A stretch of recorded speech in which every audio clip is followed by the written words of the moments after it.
ఏం చేస్తున్నా? బట్టలు సర్దుతున్నా. నిన్న ఊరు పెట్టిన బట్ట ఇంకోటి నీకు ఎప్పుడు అప్పుడు చేసి చేదు కదా ఎదురుతున్నావు ఎదురుతాం బట్ట చేసుకోవడం కానీ బాగుకోవడం దానికి కన్న పొద్దు చేసుకోవడం మాత్రమే ఏముంది. ఏం చేస్తున్నారా? సినిమా చూస్తాను. సినిమా చూస్తున్నా. హోంవర్క్ రాసుకోవడం అని ఏం లేవు నీకేనా? మీ ఫ్రెండ్ అధ్యక్ష గారు ఎట్లా చదువుతున్నాడు ఆయన చూసారా నేర్చుకోబోద్ది కదా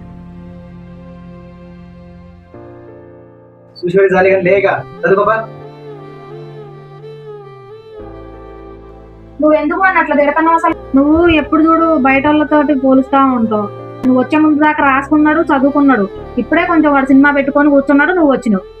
ఒకటే గుర్తు పెట్టుకో, మమ్మల్ని పొగడకపోయినా పర్లేదు కానీ బయట వాళ్ళతో మాత్రం పోల్చన్నావు.